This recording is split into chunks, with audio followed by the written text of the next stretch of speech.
നമസ്കാരം. അൽപ്പാക്ക എന്ന മൃഗത്തെ പറ്റി കേട്ടിട്ടുണ്ടോ?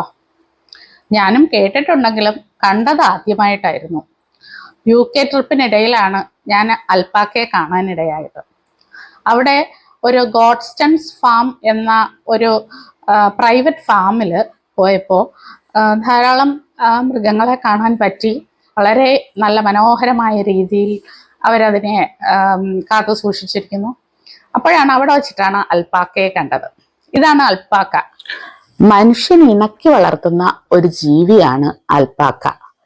ഒട്ടകത്തെ പോലെ തോന്നുന്നുണ്ടല്ലേ? സംശയിക്കണ്ട, ഇത് ഒട്ടകത്തിന്റെ വർഗത്തിൽപ്പെട്ട ജീവി തന്നെയാണ്. പക്ഷെ ഇതിനെ ഇണക്കി വളർത്തുന്നത് നമ്മുടെ നാട്ടിൽ ചെമ്മരിയാടുകളെ വളർത്തുന്നത് പോലെ കമ്പിളി രോമങ്ങൾക്ക് വേണ്ടിയിട്ടാണ്. നല്ല ബുദ്ധിയുള്ളതും എന്നാൽ മനുഷ്യനോട് നന്നായി ഇണങ്ങുന്നതും.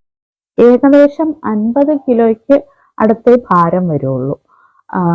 പക്ഷെ നല്ല തണുപ്പുള്ള കാലാവസ്ഥയിലാണ് ഇവ സാധാരണയായി ജീവിക്കുന്നത്. അതുകൊണ്ട് തന്നെ നമ്മുടെ നാട്ടിലേക്കൊക്കെ ഒരു പരീക്ഷണാടിസ്ഥാനത്തിൽ അതിനെ കൊണ്ടുവരാമെന്നല്ലാതെ അല്ലാതെ വളർത്താൻ ബുദ്ധിമുട്ടാണ്.